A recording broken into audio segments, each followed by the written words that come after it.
Hello everyone, आप सब कैसे हैं? मैं उम्मीद करता हूं कि बहुत अच्छे हैं और अपनी पढ़ाई को बहुत अच्छे से। मैं Akash Kumar Bhadana ICT virtual classroom में स्वागत करता हूं। मैं जैसे आपको पता है मेरे प्यारे बच्चों, क्लास है और मैं अरेंजमेंट लेने के लिए आया हूं। तो हमारे बैक टू बैक 2 लेक्चर होंगे, एक ये वाला होगा और इसके बाद जो मेरी अपनी क्लासेस है उसको हम लोग अपना कंटिन्यू करेंगे। ठीक है, सभी बच्चे अच्छे से बैठ के पढ़ेंगे। और कल हमारा आपको याद होना, चैप्टर हम लोग पढ़ रहे थे हमारा देश भारत। चैप्टर नंबर 7 को हम लोग चैप्टर 7 जो है इसी में हम हिमालय पर्वतीय सारी श्रृंखलाओं वगैरह को, ये सब पड़ोसी देश वगैरह जो जहाँ थे उनको हम लोग देख चुके हैं। थोड़ा राजनीतिक क्रियाकलाप को आपको देखना था। चलिए, तो सबसे पहले आपको क्या करना है, एक भारत का मैप बनाना है जो लगा रखा है। बहुत सारे बच्चों ने उस मैप को बनाया हुआ अभी।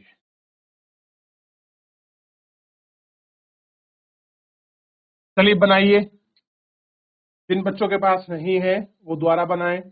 बाकी जिन्होंने बना रखा है बच्चों, एक और बना दीजिए, कोई फर्क नहीं पड़ रहा। जितना आप लोग प्रैक्टिस करेंगे उतना अच्छा होगा सबके लिए।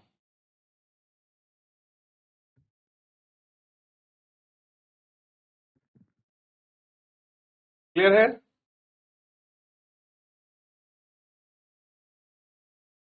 आप देखिए,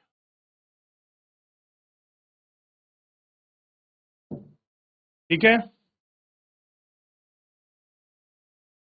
अब मैप बन गया। ये मैंने आपको पूरा बताया था कि ये सारा जो आपका रीजन है आपका हिमालयी क्षेत्र है। इतना कर लेते हैं, बाकी नीचे का हम पार्ट क्या बताया था पूरा हमने। ये पूरा क्षेत्र आपका हिमालय रीजन है। तो आप मैप में तो अच्छे से फिल कीजिए। ये आप बनाइए, फिल कीजिए आप। तो पंजाब में कहाँ हिमालय हो, ना उत्तर प्रदेश में हो। ठीक है, ये आपको फिल करना है। ठीक है, ये फिल कीजिए। ये हिमालय की कंडीशन पता चलूंगा। क्लियर है? इतना आपने देख लिया। ठीक, जल्दी बनाए। हिमालय को इस तरह से फिल की आपने किया हुआ है, क्योंकि अब हम सारे इसमें जितने भी हमारे प्रमुख पर्वत पहाड़ पठारे हैं उनको हम लोग इसके अंतर्गत आपका देखने वाले हैं कि कौन कौन से प्रमुख पठार हैं। उनको हम लोग आपका अच्छे से आपका देखेंगे और इस पर हम लोग आपका बात करें।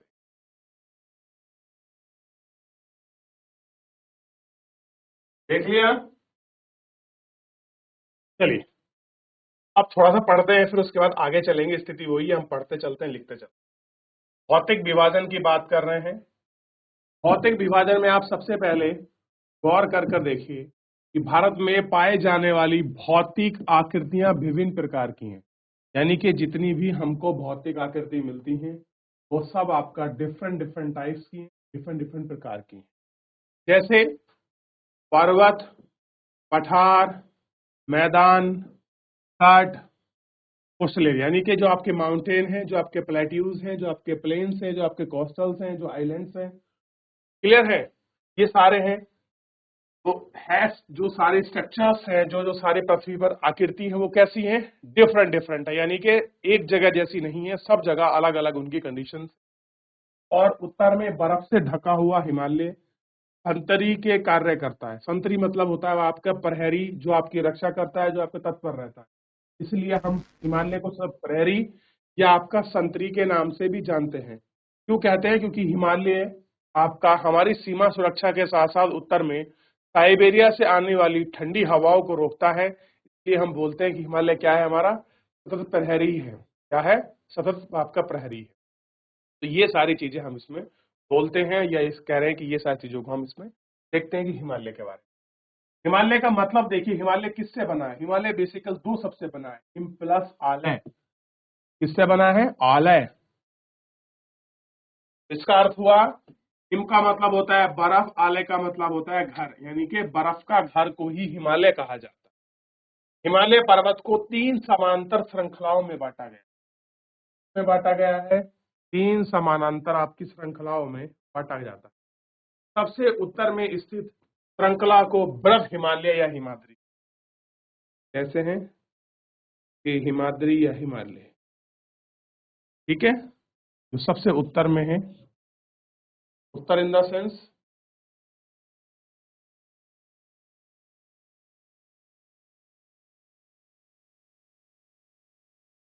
ये देखिए, ये वाला जो हिमालय है यही आपका महान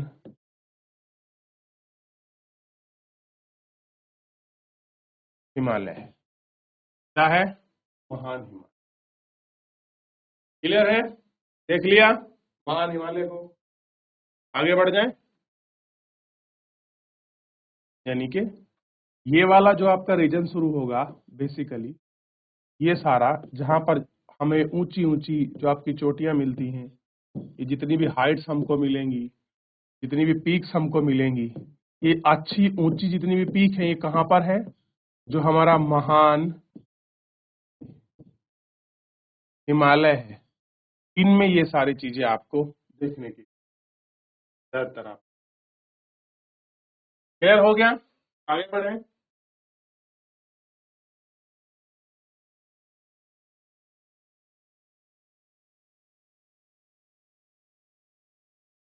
और इसी को कहा गया हिमाद्री। इसी श्रृंखला में विश्व की सबसे ऊंची पर्वत है।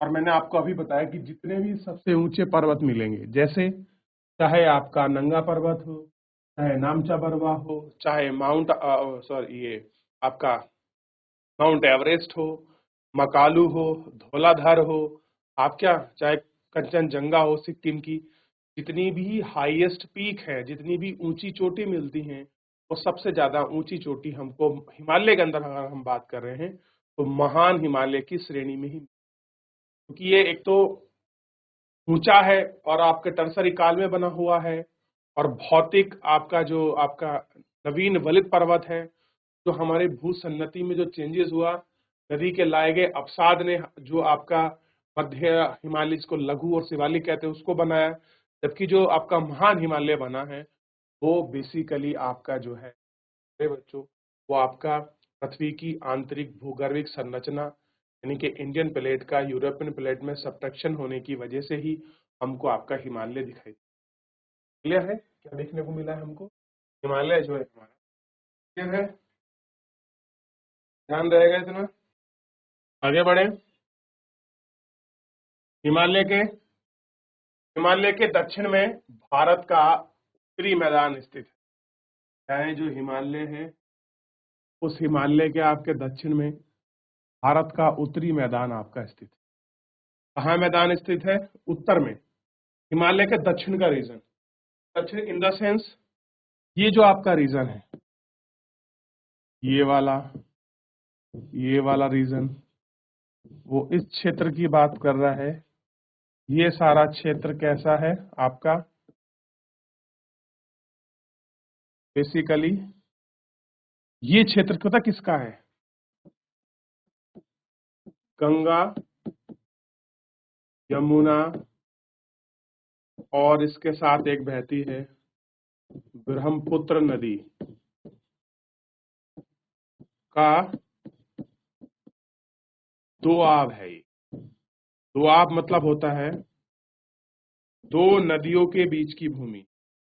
दो नदियों के बीच की भूमि क्या होता है? बेसिकली दो नदियों के बीच की भूमि को हम क्या कहते हैं? दोआब बोलते हैं।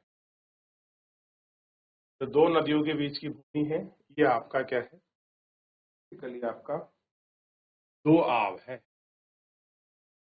ठीक है, याद रहेगा इतना। देख लिया। अब ऐसे ही आप चित्र करते चलिए। तो क्या कह रहे हैं? दक्षिण में क्या है? भारत का उत्तरी मैदान स्थित है। यह मैदान समतल तथा सपाट है। समतल मतलब प्लेन, सपाट मतलब कोई उबड़ खाबड़ नहीं है। यह मैदान सिंधु, गंगा, ब्रह्मपुत्र और इसकी सहायक नदियों द्वारा बना है। किसने बनाया है? सिंधु, गंगा और ब्रह्मपुत्र और जितनी भी इसकी सहायक नदी हैं इनके द्वारा बनाया गया है। ये देखिए, यहाँ आ जाइए आप। ये देखिए, ये गंगा है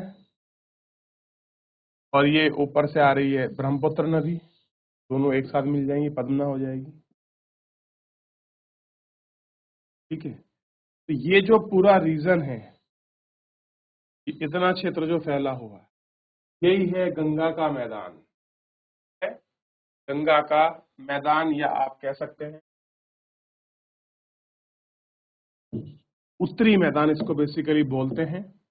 लेकिन हिमालय से ये दक्षिण में स्थित है। ठीक है, तो इसे कहते हैं उत्तरी विशाल मैदान।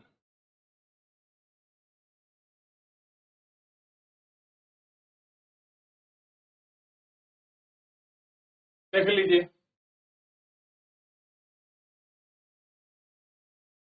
आप कह रहे हैं कि जलोढ़ निक्षेप से बना है। होता क्या था, ये आपकी नदियां थी, जब ये बहती हैं तो ये पर्वत, पहाड़, मैदानों से बेसिकली ये आपका हिमालय से निकलती हैं।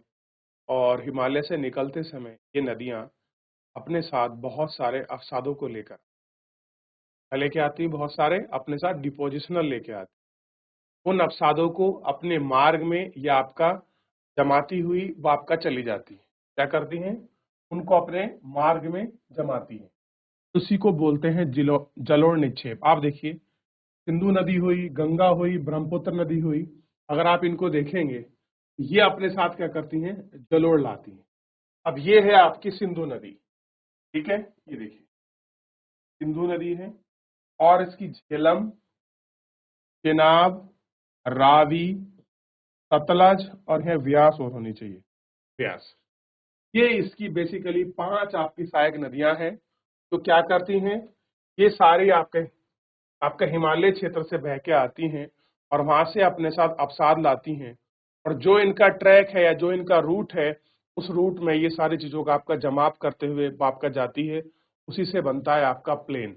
और आप देखते हैं, जैसे ही आप हरिद्वार से, अगर हम लोग बात करें गंगा की, तो आप हरिद्वार से ये क्या लगती है? आपका मैदानी क्षेत्र में प्रवेश करती है और अपने भाव को खूब चौड़ा कर लेती है और अपने साथ लाए गए अवसाद को आपका क्या करती है? ये आपका जमा करती है।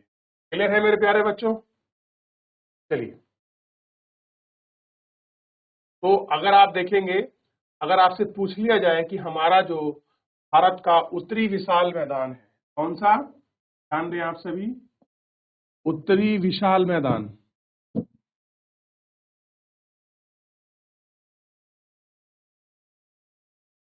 उत्तरी विशाल मैदान किन नदियों के निक्षेपण से या आपके जलोढ़ निक्षेप से बना है? तो आप कहेंगे सिंधु, गंगा और ब्रह्मपुत्र, 3 ऐसी तथा एवं उनकी सहायक नदी के द्वारा क्या बना है? ये आपका जलोढ़ निक्षेप बना है। ठीक है, मेरा क्वेश्चन दोबारा सुन लीजिए कि हिमालय के दक्षिण में जो आपको इतना बड़ा जो आपको प्लेन या आपको जो मैदान दिखाई देता है, वो किन नदियों के जलोढ़ निक्षेप से बना है? तो आप कहेंगे गंगा, सिंधु और ब्रह्मपुत्र तथा उनकी सहायक नदियों के माध्यम से ही ये आपका बना हुआ है। और आप ये देखिए कि ये बहुत बड़े क्षेत्र में है और ये इतने बड़े क्षेत्र में है कि यहाँ पर बहुत अधिक उपजाऊ भूमि है। क्योंकि क्या होता है, नई नई मिट्टी प्रतिवर्ष आती है, सिंचाई की सुविधा पर्याप्त होती है, वाटर लेवल अच्छा मेंटेन रहता है। तो इस वजह से क्या होता है मेरे प्यारे बच्चों, यहाँ पर आपका कृषि की उत्पादकता बहुत अच्छी है। इसी क्षेत्र में गेहूं, चावल इत्यादि ये सारी चीजें बहुत बड़ी मात्रा में होती है। और आपको पता होना चाहिए कि इसी वाले क्षेत्र में सबसे ज्यादा आपको जनसंख्या निवास भी देखने के लिए मिलेगा। यानी कि ये रीजन को अगर आप बेसिकली गौर करके देखते हैं, ये वाला रीजन, ये सिंधु के सतलज वाला पार्ट और ये पूरे गंगा, यमुना, चंबल, गंगा वाला, ये जो पूरा रीजन है, इस वाले क्षेत्र में अगर आप देखोगे तो यहाँ जनसंख्या आपको बहुत ज्यादा डेंस देखने के लिए मिलेगी। एग्जाम्पल देखिए, उत्तर प्रदेश, बिहार, क्लियर है, छत्तीसगढ़, ये आसाम, छत्तीसगढ़ इसमें हो गया, झारखंड वाला पार्ट भी लगता है क्योंकि वो भी आपके मैदान रीजन है। पंजाब में देखिए, ये सारे ऐसे क्षेत्र हैं जहां पर आपका बहुत ज्यादा आपकी जनसंख्या घनत्व, यानी कि बहुत जनसंख्या आपकी निवास करती है। क्यों? अब देखिए, नदियों के ये मैदान कृषि के लिए, क्या कह रहे हैं, कृषि के लिए उपजाऊ भूमि प्रदान करते हैं। कैसी भूमि प्रदान करते हैं? उपजाऊ भूमि प्रदान करते हैं। अगर किसी क्षेत्र में आपका बहुत ज्यादा उत्पादकता होगी, उपजाऊ ज्यादा होगा, तो वहां आप स्वयं देखिए, वहां पर पब्लिक बहुत ज्यादा मिलेगी। आप जितने भी आपके मरुस्थल होते हैं, जितने भी पहाड़ होते हैं, उन पहाड़ों में जनसंख्या बहुत कम पाई जाती है। लेकिन एक हिमालय मात्र ऐसा है बच्चों, जो पूरी दुनिया में जहां शायद सबसे ज्यादा आपका जनसंख्या निवास करती है, हिमालय में। कहा? हमारे यहाँ। और पहाड़ों में इतनी जगह आप जाओगे, जैसे कि एंडीज हो गया, एटलस हो गया, अल्पस हो गया, बहुत सारे वर्ड के ऐसे पर्वत हैं जहां पर जनसंख्या बहुत कम निवास करती है। लेकिन हिमालय एक ऐसा पर्वत है जहां पर बहुत ज्यादा जनसंख्या निवास करती है। क्लियर है? आप इसको बहुत अच्छे से देख सकते हैं क्योंकि आप सब लोग इसी क्षेत्र से आते हैं, हिमालयी क्षेत्र से। ठीक, अब देखिए, कह रहे कि नदियों के मैदान में क्या है, कृषि वाले क्षेत्र कैसे होते हैं, उपजाऊ होते हैं। तो आप देखते होंगे, इसीलिए पंजाब गेहूं में, चावल में बड़ा आगे है। आप देखिए, मध्य प्रदेश को देखिए, बड़ा आगे है गेहूं के मामले में, मक्का के मामले में। उत्तर प्रदेश को ले लीजिए, गन्ने में बड़ा आगे है। कौन सी बेल्ट? पश्चिमी यूपी। क्यों? क्योंकि वहां गंगा नदी, यमुना का आपका दोआब है, तो मिट्टी कैसी है, उपजाऊ है, जलोढ़ मृदा है, और वो किसके लिए उपयुक्त हो रही है? गन्ने की खेती के लिए। इसलिए जब आप दिल्ली जाते होंगे तो आपको ये पूरी बेल्ट दिखती होगी गन्ने से भरी हुई। उसका कारण है यहाँ पर गंगा नदी का होना, उसके पास से गुजरना, ये सारी रीजन है जो उसके एग्रीकल्चर को आपका डेवलप करती है। इसलिए गेहूं, चावल, ये सब चीज बहुत अधिक मात्रा में होती है। अब बिहार में देखिए, चावल कितनी मात्रा में उगता है। आप पश्चिम बंगाल में चले जाइए, चावल कितने बड़े मार्क्स लेवल पर आपका प्रोडक्शन होता है। क्लियर है? चलिए, मेरा एक छोटा सा क्वेश्चन है, आप बताइए, गेहूं और चावल में से कौन सी ऐसी फसल है जो सबसे ज्यादा खाई जाती है, गेहूं या चावल, खाद्यान्न के रूप में? चलिए, बताएगा कोई बच्चा? तो कौन ऐसे बच्चे हैं जो ये कह रहे हैं कि पहले नंबर पर सर चावल को सबसे ज्यादा पूरे भारत में खाया जाता है, और दूसरे नंबर पर है गेहूं? कौन बताएगा?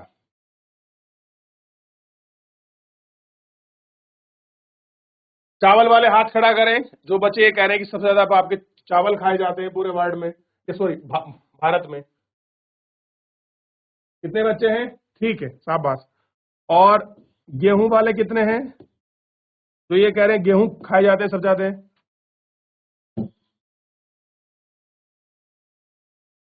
गेहूं कम है, तो हाँ, ये सच बात है कि भारत की जो प्रमुख खाद्यान्न फसलों का अगर नाम लोगे तो चावल सबका फेवरेट है। लोग चावल बहुत खाते हैं। क्लियर है? चावल खाद्यान्न फसलों में सबसे ज्यादा का नंबर आता है। आपको पता है उगता भी कहां पर है? जहां पर नदियों का आपका डेल्टा होता है या उनका दोआब का क्षेत्र है, बीच वाला। क्योंकि सबसे बड़ी बात है, जो डेल्टाई रीजन होते हैं उनकी मिट्टी बड़ी अच्छी होती है, जहां पर नदी अपना डिपोजिशन मिलाती है। डिपोजिशन का मतलब है जहां पर नदी अंतिम रूप से आपका किसी समुद्र में या किसी खाड़ी में वो आपको गिरने वाली होती है, तब उससे पहले वो अपनी सारी साथ लाएगी अवसाद, यानी कि मिट्टी वगैरह का वो कहीं पर जमाव कर देती है और बहुत बड़ा रीजन बनाती है, क्षेत्र बनाती है। उसी क्षेत्र में आपका क्या है, आपका डेल्टा बनता है। उसी डेल्टा में हम लोग क्या करते हैं, धान की खेती करते हैं। चाहे गोदावरी आप कृष्णा का डेल्टा हो, महानदी का डेल्टा हो, गंगा ब्रह्मपुत्र का डेल्टा हो। क्लियर है?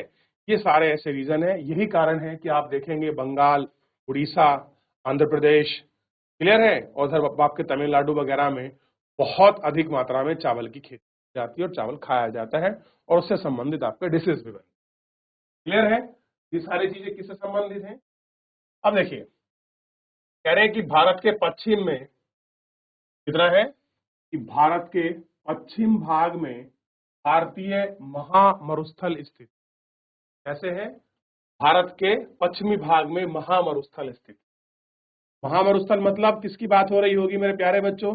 एक ही तो महामरुस्थल है, क्लियर क्लियर, और उसका नाम क्या है?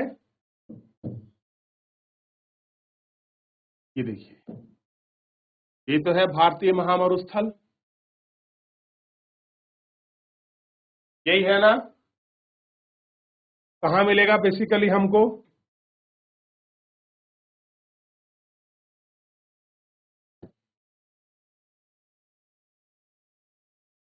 ये वाला क्षेत्र देखिए, बेसिकली ये रीजन है आपका राजस्थान का, क्लियर है? राजस्थान। तो राजस्थान के इस क्षेत्र में क्या मिलता है आपका? जो मरुस्थल है, आपका रेगिस्तान है देखने के, और बहुत लोग आपका मरुस्थल को देखने के लिए जाते हैं। क्या जाते हैं आप लोग? मरुस्थल को देखने के लिए जाते हैं। ये देखिए, अब ये है, इसके नीचे कौन सी श्रेणी है? अरावली पर्वत श्रेणी। इसके नीचे क्या है? इसके नीचे है अरावली पर्वत श्रेणी, ठीक है? और ये दिल्ली तक जाती है, ठीक है? यहां आ जाएगा आपका अरावली पर, और इसके सामने आप अरावली को नोट कर आप कहीं लिख लीजिए,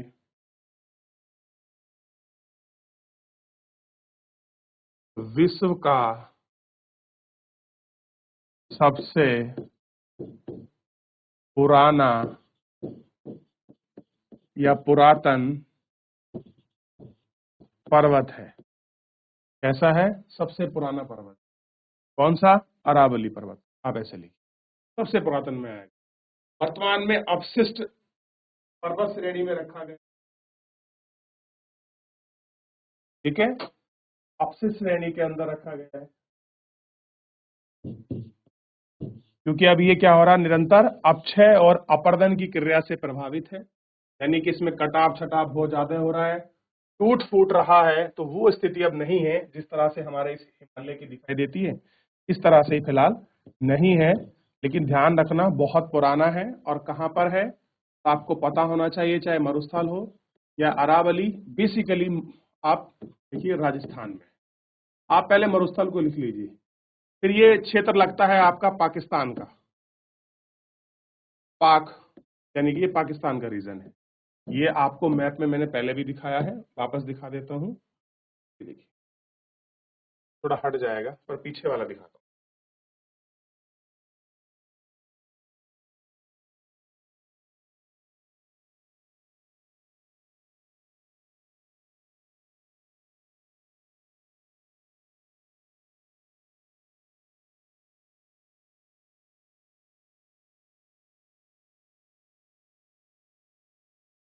ये ये हद तक रीजन सारा जो आएगा, बेसिकली ये पाकिस्तान है, क्योंकि कल हम देख रहे थे ना कि पाकिस्तान की सीमा भारत के किन किन आपके राज्यों से लगती है। तो मैंने आपको यहाँ राज्य बताया था, सबसे पहले आपका J&K, आपकी यूटी लग रही है। फिर उसके बाद मैंने आपको बताया था कि भैया जो हमारा पंजाब है ये लग रहा है। फिर उसके बाद मैंने आपको बताया राजस्थान, राजस्थान के साथ भी हमारी बॉर्डर सीमा लगती है पाकिस्तान के साथ।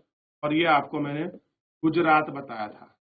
इतनी सीमा लगने की वजह से ही हमको पाकिस्तान सबसे ज्यादा क्या करता है? दुखी, क्योंकि हमारे साथ उसकी सीमा लगती है। क्लियर है? ये मैंने कल आपको लिखा दिया था, ठीक? तो मैं आपको ये कह रहा था कि ये यहाँ से जो आपका रेगिस्तान है, ये आपका ऐसा नहीं केवल भारत में पड़ता है, नहीं, ये आपसे पूछ ले, क्या आपको कोई पूछ ले कि क्या केवल जो आपका महामरुस्थल है वो केवल भारत में है, तो ये पाकिस्तान में भी। और इसका नाम क्या है? क्या बोलते हैं इस मरुस्थल को?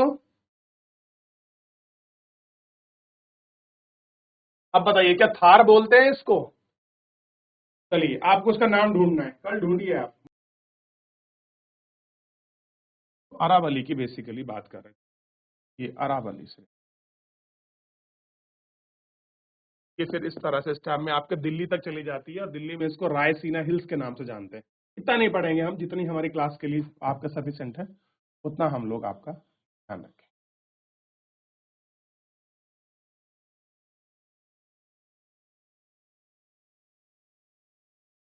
चलिए वापस चलें, थोड़ा सा ध्यान दीजिए। तो अरावली और मरुस्थल को आपने देख लिया। आगे चल जाती है, कहीं पर हरियाणा में इसको हर्षनाथ के नाम से, अलग अलग नाम से इसको जानते हैं, पंजाब में रायसीना हिल से। और आपको इतना पता होना चाहिए, जो राष्ट्रपति भवन है बेसिकली वो अरावली की ही श्रेणी है, आपका रायसीना हिल्स इस पर बना हो, दिल्ली का। क्लियर है? जो राष्ट्रपति भवन है, आप कहेंगे सर दिल्ली में कहाँ से पहाड़ आ गया? आप कहेंगे तो ये पहाड़ नहीं है बेसिकली बच्चों, ये आपकी अरावली का हिस्सा है, श्रेणी है, अरावली की श्रेणी है। जो दिल्ली में जो आपका राष्ट्रपति भवन है, जिसको हम रायसीना हिल्स के नाम से जानते हैं, वो अरावली पर्वत श्रेणी का ही हिस्सा। तो इतना हम लोग बेसिकली देख चुके हैं। अच्छा, आगे बढ़े थोड़ा सा, तो भारत के पश्चिम में स्थित हो गया और इसे भारतीय महामरुस्थल के नाम से जानते हैं, यानी कि ठीक है। अब ये मरुस्थल की प्रॉपर्टी बेसिकली अगर आप यहाँ जाओगे तो आपको कैसा महसूस होगा अगर आप यहाँ जा रहे हैं? तो सबसे पहले ये शुष्क है, ड्राई है। फिर कैसा है? हॉट है, गर्म है। देखिए बहुत सारे मरुस्थल आपके ठंडे भी होते हैं, जरूरी नहीं वहां आपकी गर्मी हो, वहां ठंडा भी हो सकता है वो। क्लियर है? ठीक।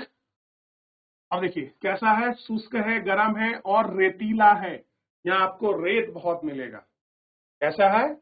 आपको अगर पूछ ले कि कैसी प्रॉपर्टी है बेसिकली, यानी कि आप अगर वहां जाते हैं तो आपको कैसा महसूस होगा, क्या देखने को मिलता है? तो सबसे पहले वहां की जलवायु में अगर आप देखो, वहां वायु जो है ड्राई है, यानी कि शुष्क है, और गर्म है, यानी कि वहां टेम्परेचर ज्यादा होगा, गर्म है, ठीक है, और रेतीला है। अब देखिए इन तीन चीज से हमको ये छोटा सा एक पिक्चर बनेगी हमारे माइंड में कि अगर शुष्क है तो वहां वर्षा नहीं होती होगी, ह्यूमिडिटी कम होगी, आर्द्रता कम होगी, तो वर्षा नहीं होगी, और वर्षा नहीं होगी, और रेत वैसे है तो रेत की एक आपकी प्रॉपर्टी है, आप लोगों ने पढ़ा होगा 6 क्लास में, कि हीट को बहुत जल्दी एब्जॉर्ब करता है और बहुत जल्दी छोड़ता है, यानी कि टेम्परेचर बहुत ज्यादा रहता होगा। टेम्परेचर ज्यादा हो रहा है, ड्राइनेस है, वर्षा हो नहीं रही है, हॉट पॉइंट है। तो क्या यहाँ पर जिस तरह से हमारे हिमालय में वनस्पति देखने के लिए मिलती है, क्या यहाँ इस प्रकार की वनस्पति आपको देखने के लिए मिलेगी? आप कहेंगे नहीं, यहाँ बहुत कम मात्रा में आपको वनस्पति देखने के लिए मिलेगी। यहाँ क्या मिलते हैं? कीकर, बबूल, नागफनी, झाड़ी, पेड़ वाली छोटी छोटी झाड़ियां, घास, यहाँ आपको देखने के लिए मिलेगा। यानी कि आप चाहो कि रेगिस्तान में सेब हो सकता है, तो वो कभी नहीं हो सकता। आप ये कहने लग जाओ कि जी यहाँ पर आपकी सेब की खेती कर रहे हैं हम तो राजस्थान में, तो एक बच्ची सेब लेके आई, उसने पूछा कि आप कहाँ से लाए हो? केवल ये आपका राजस्थान का सेब है, तो समझ लो वो आपका पागल बना रहा है, क्योंकि राजस्थान में सेब नहीं हो सकता, क्योंकि हर जगह की अलग आपका कंडीशन है, और हर एक वेजिटेशन, हर एक वनस्पति एक विशेष क्लाइमेट में उत्पन्न होती है। तो अब आपसे पूछ लूं कि रेगिस्तान में ठंडा पड़ता है क्या महामरुस्थल में? आप कहेंगे नहीं, गर्म होता है, लेकिन हाँ रातें बड़ी ठंडी होती हैं। रातें कैसी होती हैं? ठंडी होती हैं। कारण है रेत बहुत जल्दी हीट को एब्जॉर्ब करता है और बहुत जल्दी रात में उसको छोड़ भी देता है। क्लियर है? चलो इतना नहीं जा रहे, तो बेसिकली कि भारतीय महामरुस्थल कहां पर स्थित है? राजस्थान का जो आपका राज्य है उसमें फैला हुआ है। भारत और पाकिस्तान दोनों में आता है। प्रदेश की बात कर लें तो भारत और पाकिस्तान दोनों में मिलेगा। लिख लो पहले, आप जिन्हें लिखना है, महामरुस्थल कहां पर है? भारत और पाकिस्तान दोनों में फैला।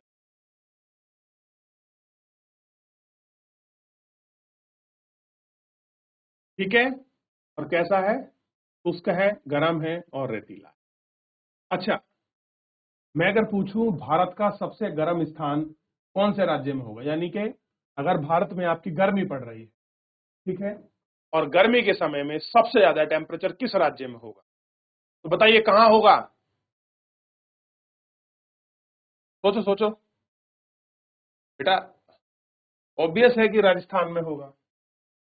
चलिए आगे बढ़े। कह रहे हैं कि उत्तरी मैदान के दक्षिण में प्रायद्वीपीय पठार स्थित है। कहां पर है? अब हमें एक मैप की और जरूरत पड़ेगी, जिसको हम आपका देखेंगे, और हम इसी का सहारा लेंगे, क्योंकि ये जल्दी अच्छे से हो जाता है और समझ भी आता है, बड़ा क्लीन है ये।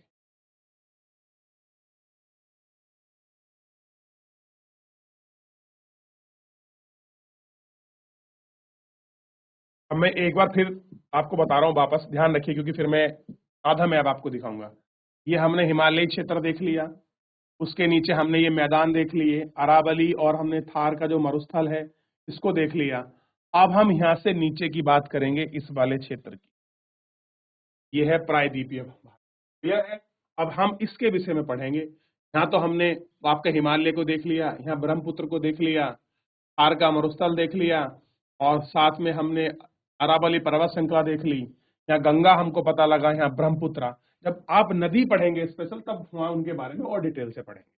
अब इसके नीचे देखते हैं कि ये क्षेत्र है आपका, ये दक्षिणी क्षेत्र है।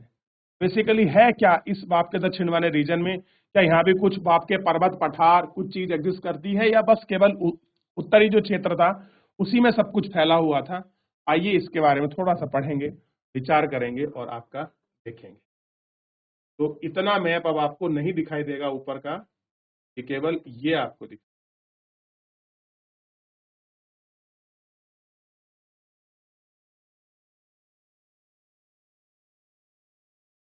क्लियर है? ये वाली हिल्स आपको पता होनी चाहिए, ठीक है। और ये मैंने यहाँ इस तरह से बना दिया, ठीक है। उत्तर के दक्षिण में प्रायद्वीपीय पठार स्थित है। कहां पर? दक्षिण में। तो दक्षिणी हिस्सा तो यही होगा, पेनिनसुलर इंडिया, जो आपका प्रायद्वीपीय पठार है। इसको हम लोग आपका देखेंगे। चलिए, तो इतना फिलहाल हम लोग अभी पढ़े हैं कि आपका प्रायद्वीपीय पठार, अभी छोड़ दीजिए प्रायद्वीपीय पठार को, अगले लेक्चर में ले लूंगा मैं। हिमालय पर्वत कहाँ है, ये उत्तरी मैदान कहाँ पर है, आपका हिमाद्री किसको बोलते हैं, हिमालय भौतिक विभाजन, पर्वत पठार मैदान। देखिए, अगर आप पढ़ेंगे तो 20-25 मिनट आधे घंटे में समाप्त हो जाएगा, लेकिन आप अगर इसको मैप में इसकी पोजीशन को देखोगे तो ये आपका क्या होगा, आपका जो है मेरे प्यारे बच्चों, आपका बहुत फील करते हुए समय लगता है। अच्छा, फिलहाल ध्यान दीजिए, आप सभी ध्यान दें। नेक्स्ट लेक्चर भी मेरा ही है, तो अभी 2 मिनट के ब्रेक के बाद हम आपको मिलते हैं, ठीक है। चलिए, इस लेक्चर में अगला ही 2 मिनट के बाद आपको मिलते हैं। धन्यवाद।